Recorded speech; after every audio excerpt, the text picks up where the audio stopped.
konnichiwa, Venka! Hello, Venkas! How is everybody doing? How are you doing? This is an emergency episode of the Red Flags podcast brought to you by BetMGM because it's official, baby. Yuki Tsunoda. Let it rip. Sweet, precious baby angel, Japanese baby Jesus will be in the Red Bull seat. And as the two captains and heads of the Yuki Tsunoda fan club, we had to come on to this platform to discuss all the craziness of this last week, what this means for Yuki Hive, what this means for Liam Lawson, what this means for Max Verstappen, and just give you our first impressions. But let's just start with this. Everyone's on the Yuki Tsunoda bandwagon now, but we were on it before it was cool, dude. We were on it when he was crashing and screaming at everybody. Yes. And he was getting absolutely slaughtered by Pierre Gasly. And everybody was like, what is he even doing in the sport? Yeah. He's a disgrace. And we said, no, he's perfect. Yes. We said there's nothing wrong with him. He's actually the greatest driver to ever live.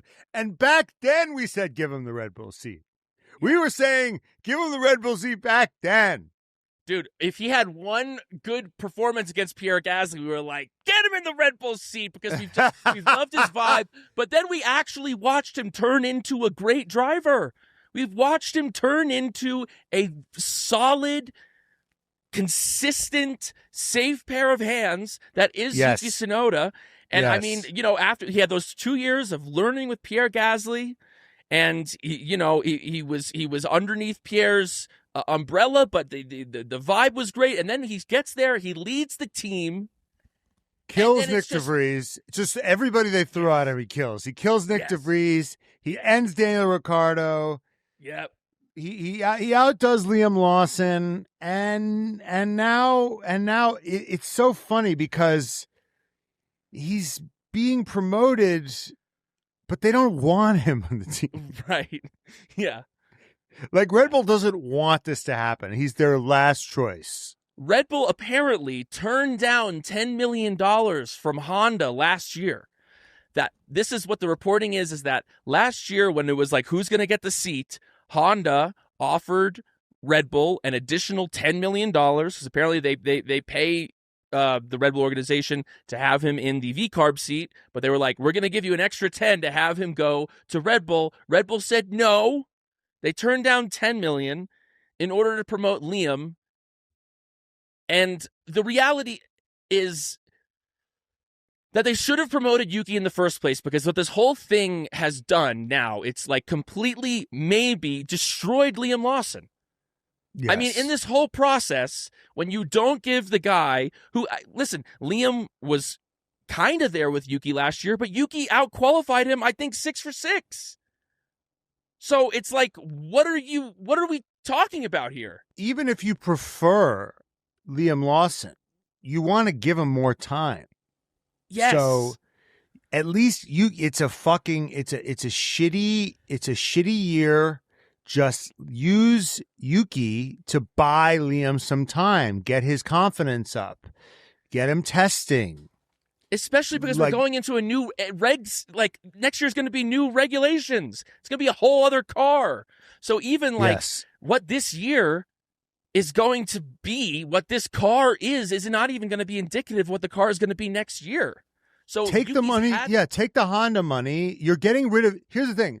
Everyone's like, this might ruin Yuki's career. This might ruin Yuki's career. And I'm like, well, he's getting fired at the end of the year anyway. So there's like really only upside for Yuki. For Liam, there's nothing but downside to get promoted to Red Bull. So maybe I'm rationalizing, but if Yuki gets smoked, which I doubt will happen, he'll probably, it's really pick 'em between those two talents. Yeah, I mean, listen, Max Verstappen is, Helmut Marko has said that Max Verstappen's not happy. Of course he's not. He's scared. He's scared. He's terrified. He's terrified, dude. He's terrified of Yuki Tsunoda, dude, because he knows that Yuki's coming for his ass, dude. Yes. Well, let's talk about Max Verstappen for a second. Yeah. Is Max Verstappen upset? First of all, whether or not he's actually upset is debatable. I mean, Helmut says he's upset, so who knows? Right. But let's assume that Helmut's telling the truth for a second. Let's assume that he is. I'm not saying that he isn't. Let's just assume that he is.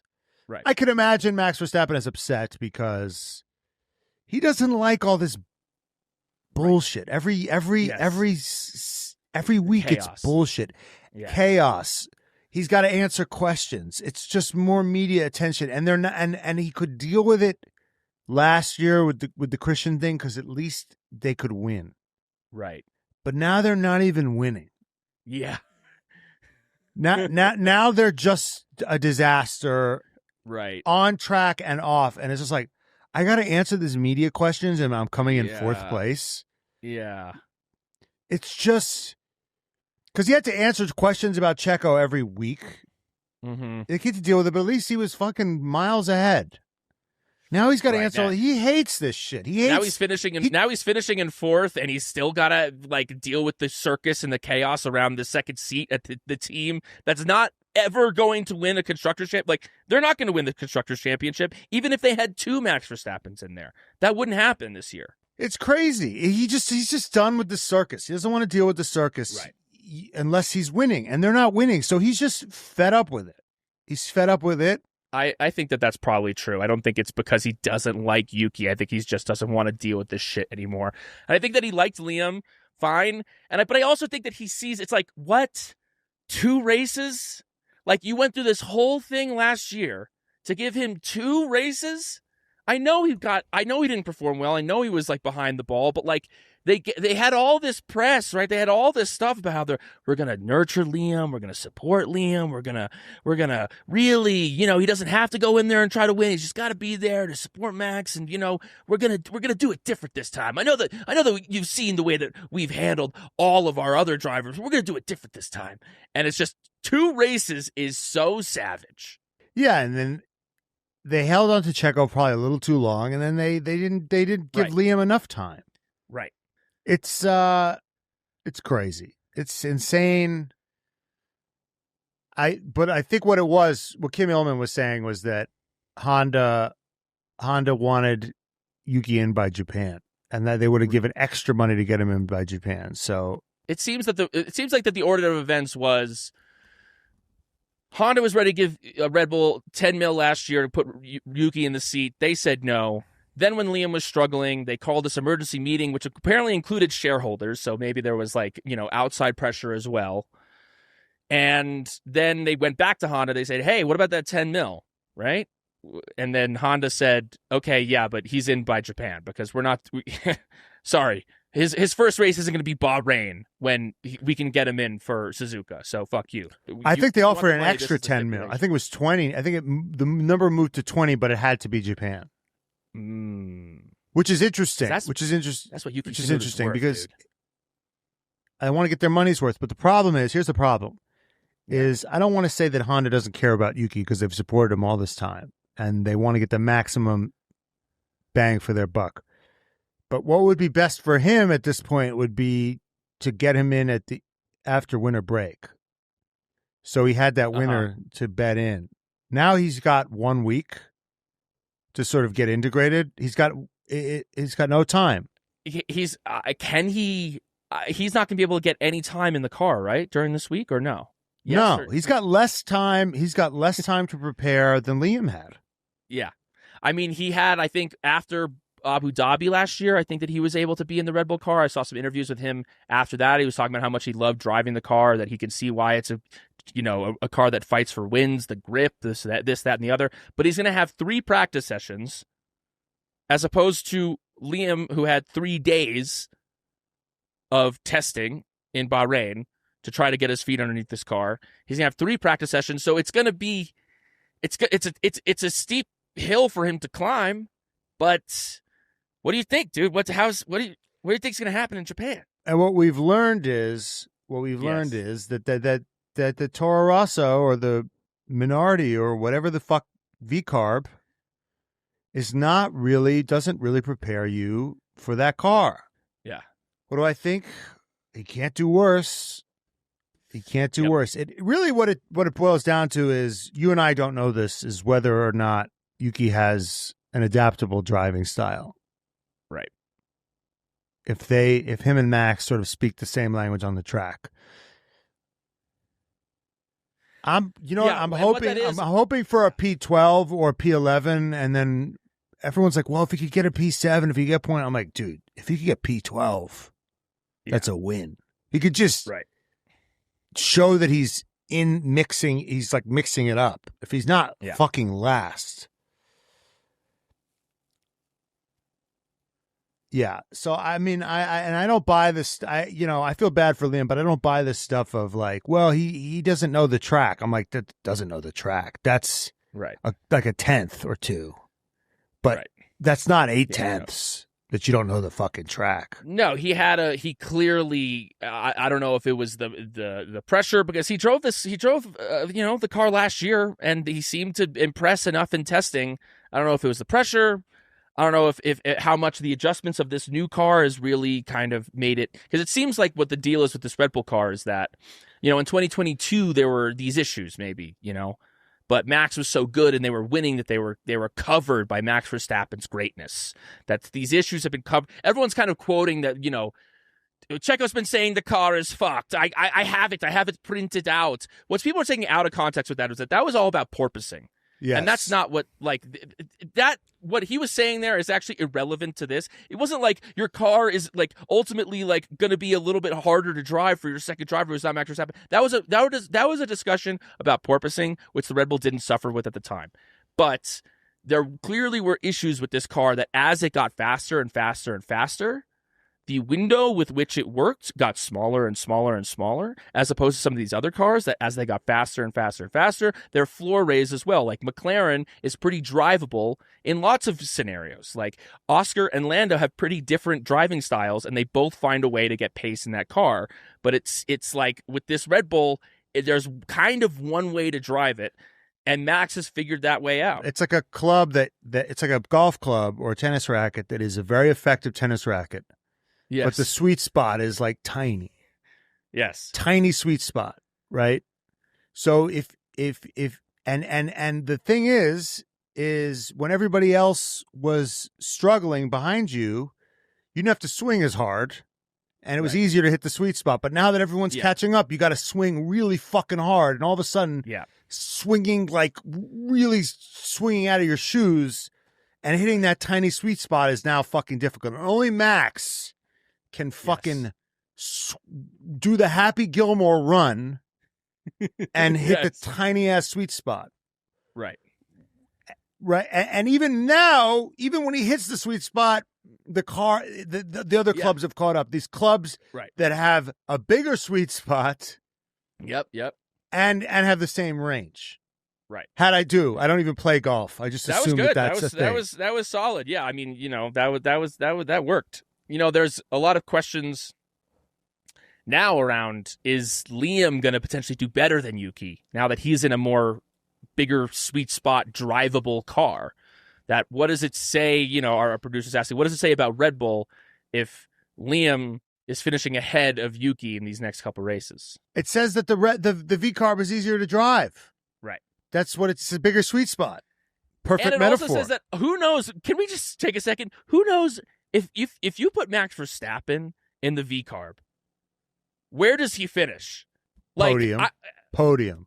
Yuki was getting 6th, 5th.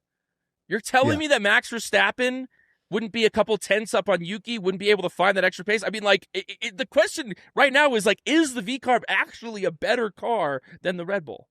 Well, he wouldn't finish. No, Max would finish out of the points because their strategy is so bad. But yeah, right. Yes, of course. But if you their strategy Hannah fucking Schmitz, sucks. You'd have to. If you brought GP and Hannah Schmitz, and then we just put them in the different cars. We just painted it. You paint the V-carb. You paint the V-carb in the Red Bull, and you sneak. They should do that. They should switch the cars and not tell anybody. I wonder if anyone would notice. You and I certainly wouldn't. But the nerds would notice. Be like, oh my God, look at the end plate. Yeah, the end plate. That's a V-carb end plate. But yeah, I want to go back really quick to all these people all these Checo fans that are dancing on Liam's grave. Right. They're like, well, Checo was saying it. Checo had 10 years in the sport and made $1 bajillion. Yes. And they gave him 3 fucking years to figure it out. Yes. Liam is a rookie. He had no time. 12 races. He had 12 races, not Formula even One. successive. Not even successive. Yes. He was dropped in 2 different times. Never had any off season to bet in. Has made no money. And he was thrown into the deep end and given 2 races. And by the way, when Checo was driving that car, the car was way more competitive. Yeah. So he had the least amount of experience, least amount of time to prepare, least amount of grace, and the worst Red Bull. Yeah. The worst Red Bull. Yeah. The Red Bull that is with the smallest window. So everyone was like, you see what Checo had to go through? I said, Checo didn't have to go through nearly the same shit. Checo was able to be there progressively as the car got harder and harder to drive, and he went into the team after 10 years in the sport. I'm sorry, it's a different conversation. It's a completely different thing. Yeah. My heart bleeds for Liam way more. You guys watch Drive to Survive. He was buying his second jet. I don't feel bad for Checo at all. I don't feel bad for Checo at all. Checo had a good career. You know what he did? He went to Sauber, I think he started at Sauber. He went to McLaren. He had an unfortunate timing at McLaren. He went to McLaren when McLaren was shit, right around the time that Kevin Magnussen had his. It's kind of a lot of luck, right? You end up at a good team. It doesn't click. Then he was a midfield fucking guy. Then he kind of fought his way back up to the top team, and he didn't produce. He had a good first couple years when the car was miles ahead of everyone else. Yes. And then as the car went up, ramped up, got harder to drive, he wasn't able to figure it out, and he wasn't able to adapt. And after 10 years in the sport, it is a completely different conversation. Now, an important conversation I think does need to be had is does this say about the Red Bull Junior program? Because we've talked about this program. And it comes to the point now where it's like, if you actually look at it, because they didn't really sponsor Max through his junior career. They picked up Max right when he was like, hey, I'm the hottest prospect. Who wants me? Mercedes had the in on him, but they weren't ready to put him in a Formula One car at that moment. Helmut Marko and Christian took a gamble, said, we'll put you in a F1 car right now. But it wasn't like they nurtured him through the junior categories. Right. It's different forms of raising offspring. So humans, right? They usually raise their child. The way a child is conceived is through, they usually conceive one child. Yes. They take very good care of it. Yes. That's in an ideal search. They take care of this thing for 18 years. Yes. And they send it to college maybe, or trade school, or maybe nothing. But this child needs constant attention, love, care, right? That's the human way. I think elephants, right? It takes a year. The elephant, right? It's a year in the womb. And then that elephant takes forever to raise, right? Yeah. Fish, you know what fish do? What do they do? I'm pretty sure this is how it works. I'm not 100% sure, but I'm pretty sure this is how it works. Okay. Marine biologists fucking. Yeah, I love this. This is how I think it works, and I like this it works from a metaphor. Fish, the female fish shoots a bunch of eggs, like thousands of eggs onto the sea floor. Right. The male fish just jerks off over the eggs. Yeah. Pollinate. I mean, it's a number, and then of the thousands of fish, maybe a couple, survive. That is the Red Bull approach. Yes. Thousands of eggs. You don't really nurture it. You don't read where the wild things are, or Shel Silverstein to the fucking thousand. You just jerk off on the egg. You fucking jizz on the eggs and you walk away. That is the Red Bull approach. Now, there are different approaches. Yeah. You can't say one is better than the other. Right. I mean, there's a lot more dead baby fish, and there's a lot more dead babies in one approach than the other. But the fish, yeah. Keep going, yeah. So one results in fewer dead baby fish. If you have a problem with dead babies, then you're going to quibble with the fish method. If you don't have a problem with dead babies, if you just want like Darwin, who's the strongest? Yes. Because here's the thing. If we just did it like the fish, we would have probably a much stronger society, a much more brutal society. I mean, the Spartans, they would look at the babies, right? If it looked a little weird, they would just throw it off a cliff, right? And they just murked everybody. They were like a warrior society. So, my point is, this is Red Bull's way. Yes. And they've gotten, and it's cruel, and it's stupid, and it's inefficient, maybe.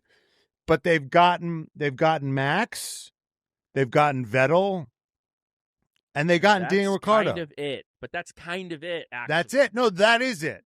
No, it's really Max and they've produced great drivers for other teams. Right, but I think, but right now it's kind of coming home to roost, this mentality, and also it's interesting, that kind of savage mentality of like, we only care about the highs. We don't care about like making sure that the floor is high. We only care about where the ceiling is. That's also the attitude that they've had with the car. They're like, let's not make, like, who gives a fuck about, like, the car being drivable? Let's just make sure that it can go as fast as physically possible. And now it's fucking them. So now it's like they've had Max, they've kind of hidden behind his greatness, but now it's coming home to roost. And it's also a question of, it's not just fish. It's like, if you're a young talent and you're looking at where do I want to go, why the fuck would you want to be a part of the Red Bull Junior program? Kimi Antonelli would never want to be a part of the Red Bull program. Yeah, and by the way, that is the perfect example of the human, right? Yes. Toto took him in like he was a son. Right. Raised him like he was a son. Told him he loved him. Wore his little jumper to his team. Gave him hours of testing. When he threw it in the wall. Mm-hmm. I scratch my dad's car. He fucking comes down on me. Yeah. You know what I mean? You know what a fucking chewing out I get when I damage any of my father's property? He fucking throws a bajillion-dollar car in the wall.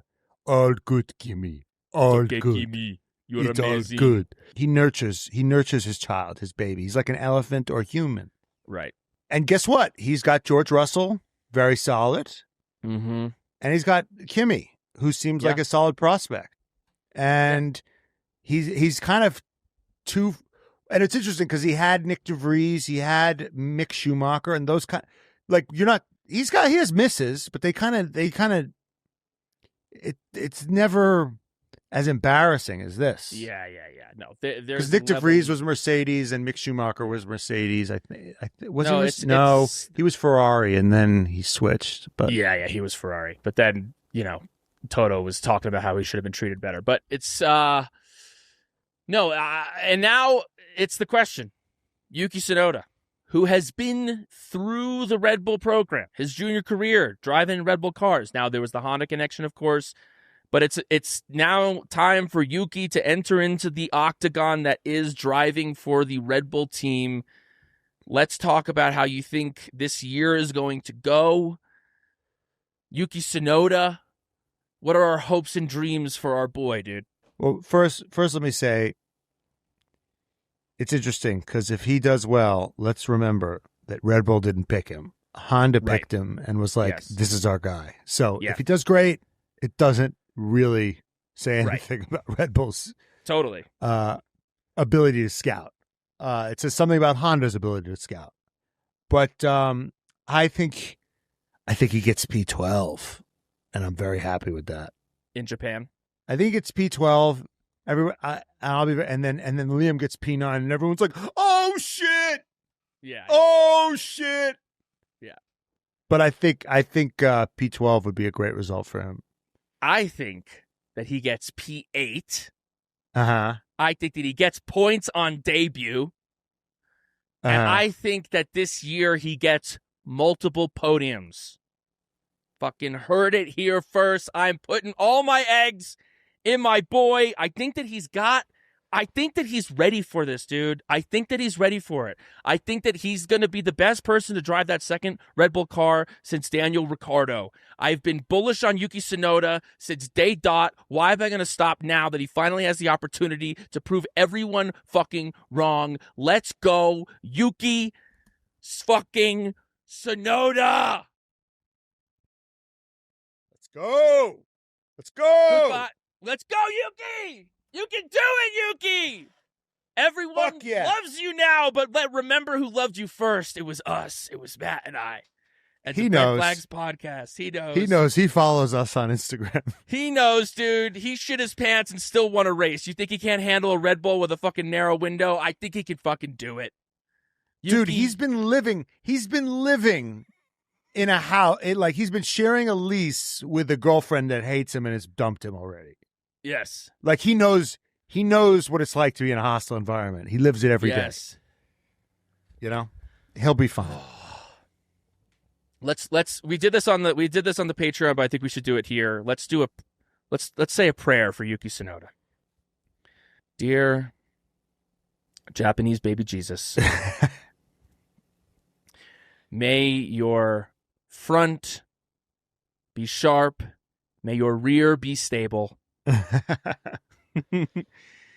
May you have grip, but not chew up your tires, and may the pressure only fuel you to prove every single person who doubted you at the Red Bull organization fucking wrong. And when Max Verstappen leaves this team next year, you will be the leader of the Red Bull Racing team, and you will win a World Drivers' Championship in the next 5 years. Anything to add? 3 years. 3 years. Multiple You're going to win it next year in 2026. You're going to win it next year. Let us be Delulu. Delulu, Yuki Hive, stand up. Let's live this moment right now because who knows how long it's going to last. It's called the present, and that's why it's a gift. We love you, Yuki. Let's do this, baby. Goodbye, Vegas. Goodbye,